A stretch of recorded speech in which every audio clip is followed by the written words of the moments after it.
Ini tanggal 23 Maret gue ada acara. Halo gengs, apa kalian tahu Among Us? Ya, game impostor itu loh yang sempat viral.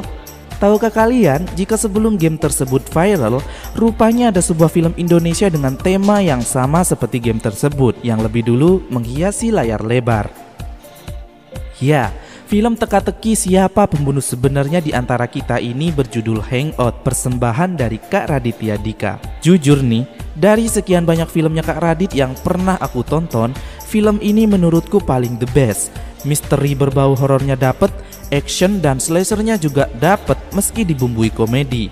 Dan pemainnya sangat luar biasa sekali bagusnya dalam membawakan peran. Oke, tak perlu panjang lebar. Kalau kalian penasaran sama info filmnya silahkan ke Wikipedia atau IMDb aja ya. Kita lanjut ke alurnya.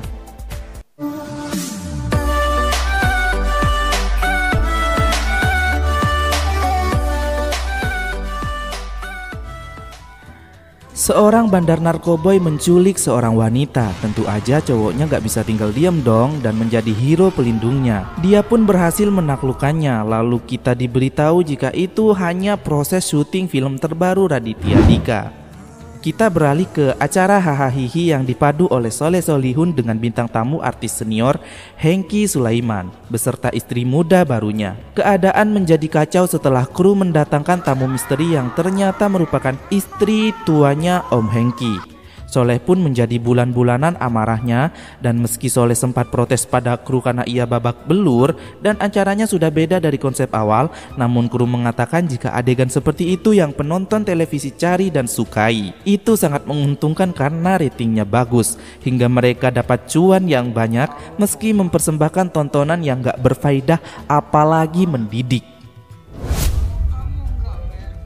Ketika Radit balik ke kontrakan, dia diusir karena sudah 3 bulan nunggak. Tagihan kredit mobilnya pun menghantuinya.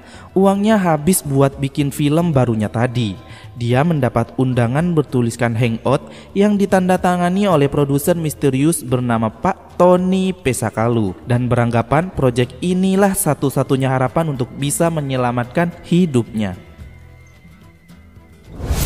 Keesokan paginya, Radit menuju dermaga sesuai arahan undangan. Rupanya di sana sudah ada Om Matias Mucus dan Surya Saputra yang juga mendapatkan undangan yang sama. Tak berapa lama kemudian datanglah Soleh Solihun, Titi Kamal, Dinda Kanyadewi, Bayu Skak dan juga Gading Martin. Mereka menaiki dan diantar oleh kapal khusus menuju ke sebuah pulau dan akan dijemput sesuai jadwal dari undangan tersebut. Mereka berjalan dan menemukan pos jaga yang sudah kosong sambil melihat-lihat peta di undangan tersebut. Soleh menemukan Prilly ketika ia kebelet kencing. Prilly mengatakan jika ia sudah tiba di sana sejak pagi, ikut kapal yang pertama. Dan mereka pun bersama-sama berjalan mengikuti tanda hingga tiba di sebuah rumah kayu mewah di tengah hutan. Namun rumah tersebut terlihat kosong dan tak ada tanda-tanda kehadiran si Pak Tony. Karena tak ada jawaban, mereka pun langsung masuk nyelonong aja tuh artis-artis ya kan, karena memang pintunya kagak dikunci cuy. Mereka semakin yakin jika bakal ada proyek film yang besar setelah melihat foto-foto mereka terbingkai di dinding. Satu persatu ya kan, foto tuh dipajang di dinding gitu. Nah, usai membagi kamar, mereka lalu menuju meja makan yang ternyata sudah disediakan banyak makanan dengan meja sesuai nama mereka. Widih, keren gak tuh? Keanehan mulai terjadi ketika Om Mucus tiba-tiba sekarat usai memakan makanan miliknya dan mulutnya berbusa sebelum akhirnya dinyatakan meninggal. Mereka semua panik, kecuali Titi yang terlihat santuy dan menganggap Om Mucus kena serangan jantung.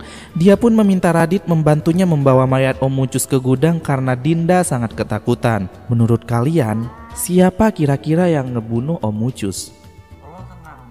Kejadian itu membuat Radit memutuskan untuk pergi dari tempat itu karena dia yakin jika Om Mucus diracun sebab mulutnya mengeluarkan busa. Gading, Dinda dan Bayu juga sepakat untuk ikut Radit pulang, sementara yang lain masih menunggu kedatangan Pak Tony karena uang pastinya. Di tengah jalan, Bayu sempat terjatuh karena takut kesasar. Radit dan yang lainnya memutuskan untuk kembali saja. Selain terlalu gelap, rupanya mereka lupa jalan pulang. Dan tanpa sadar, Bayu meninggalkan kamera vlognya waktu terjatuh tadi. Sementara di rumah kayu itu, Surya mulai merasa risih karena ada mayat dan rumah itu sepi, hanya dikelilingi hutan-hutan. Seharusnya ia ikut dengan Radit. Soleh sudah mencoba menghiburnya, namun Surya jadi tambah ketakutan. Lagian si Soleh ini ade-ade aja dah. Orang takut mayat malah diceritain zombie.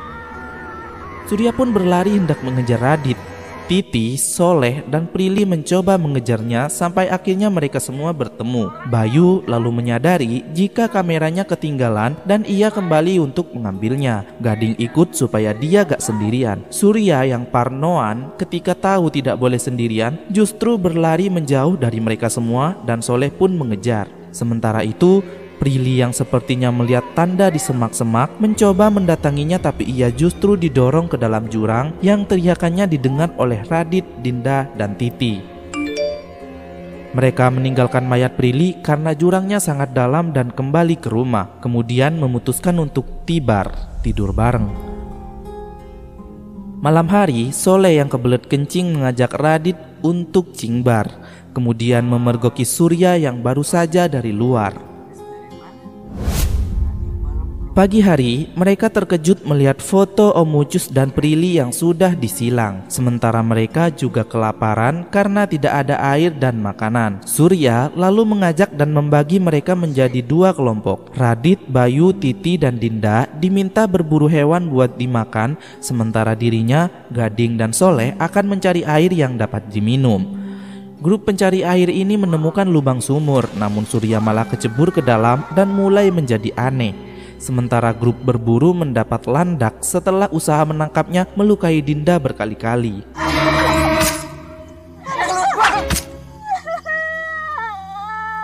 Ketika dalam perjalanan pulang, Titi yang melihat jebakan menyelamatkan Radit dan dia pun tertombak. Bayu yang panik berlari ketakutan dan tanpa disadari dia menginjak pemicu jebakan lain dan tombaknya mengenai Dinda. Cuman kena pundak kok, gak bakal mati. Yang ini mati nih kayaknya nih. Dit, gua mati ya Dit. Bye, gua mati ya bye. Sampai di rumah, mereka pada kebingungan dengan kejadian tersebut. Mereka mulai mencurigai Surya nih, karena selain tingkahnya yang aneh, semenjak kecebur sumur tadi, Radit dan Soleh juga buka suara jika tadi malam Surya dari luar. Mereka beranggapan mungkin aja Surya memasang jebakan. Bayu juga menceritakan tentang Surya yang aneh saat dia satu acara dengannya. Waktu itu Surya tidak mau menyingkir dan tiduran di aspal parkiran lantarannya kembaliannya kurang 1.000 kayaknya. Usai makan malam, keanehan Surya semakin menjadi ketika ia menyuruh mereka membuat pertunjukan bawang merah dan bawang putih. Tapi justru ceritanya malah cerita Cinderella yang akhirnya beralih ke pembunuhan. Nah, saat tidur, Radit bermimpi dia ditusuk oleh Soleh lantaran Soleh masih dendam sebab ia pernah menghancurkan karirnya. Di mana waktu itu Soleh meminta pendapat Radit tentang film Korean Forever yang ditawarkan. Radit menyuruh Soleh supaya menolak karena ceritanya gak jelas, tapi justru filmnya booming. Pagi harinya, Bayu seperti merasakan aura kematiannya akan segera tiba. Dia menyampaikan beberapa pesan dan salam lewat rekaman video. Listrik di rumah itu juga mati dari semalam. Saat melihat undangan di dalam tas, Bayu merasakan kejanggalan dan ia sepertinya mengetahui siapa pelaku pembunuhannya. Dia segera memberitahu Radit jika pembunuhnya salah satu dari mereka dan kunci untuk mengetahui siapa pembunuhnya ada di dalam tas mereka masing-masing.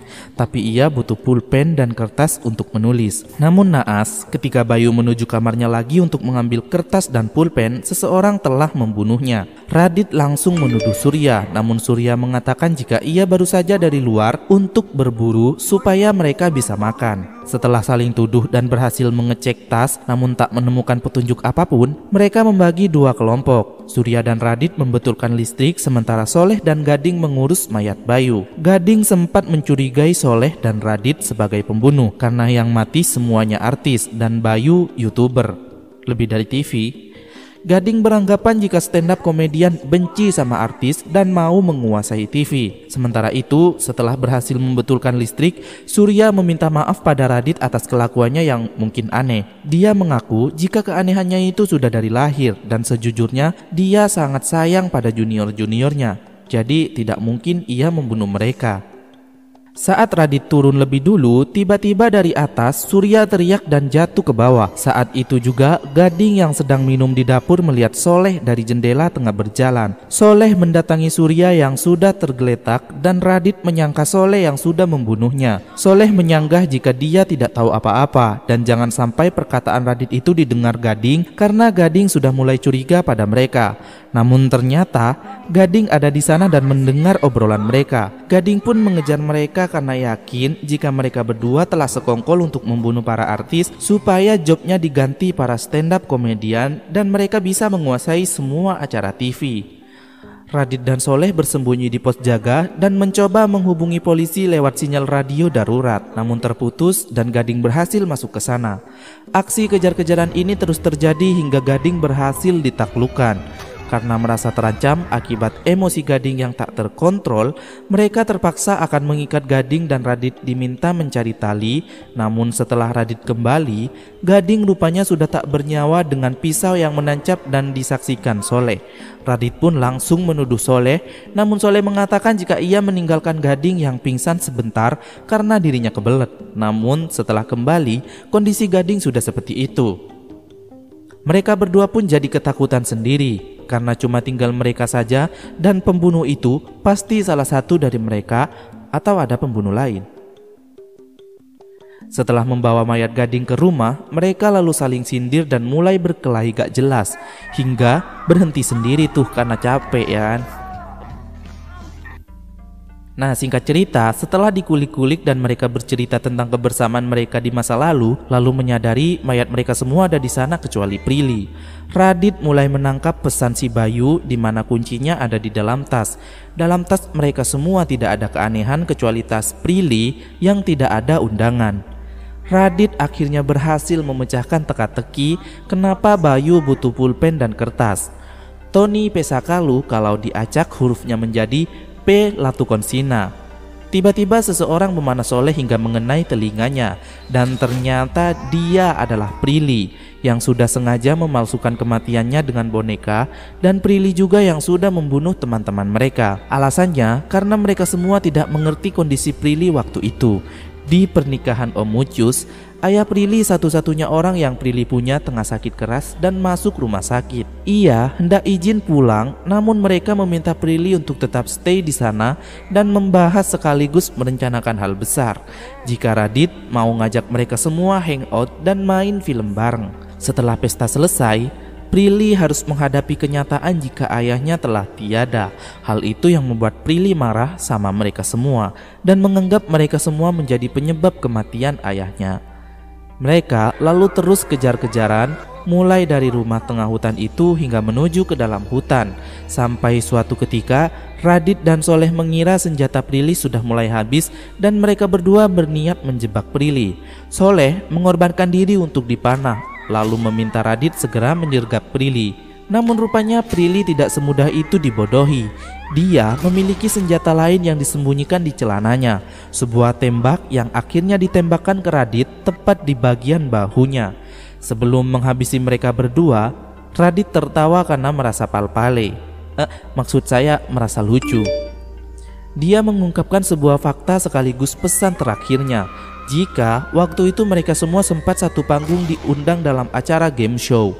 Nah, di belakang layar ketika Prilly gak ada, ayah Prilly berpesan pada mereka semua, bila suatu saat dirinya sudah tiada, maka jagalah Prilly seperti menjaga saudara sendiri, karena Prilly sudah tidak punya siapa-siapa lagi. Mereka semua pun bilang iya dan berjanji. Radit lalu bertanya, jika Prilly menghabisi mereka semua, siapa yang akan menjaga Prilly lagi? Mendengar cerita Radit, Prilly jadi merasa bersalah karena sudah salah sangka pada mereka semua. Dia teriak histeris menyadari kesalahannya lalu melempar pistolnya.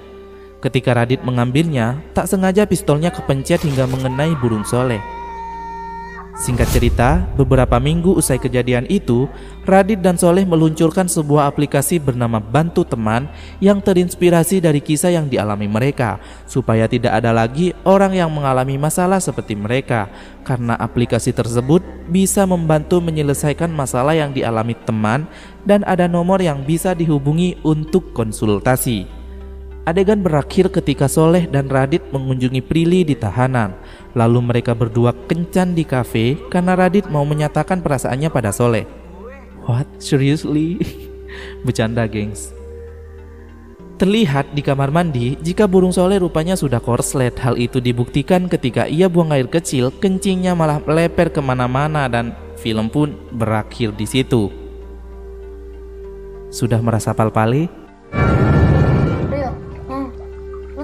Ganteng-ganteng serigala ya?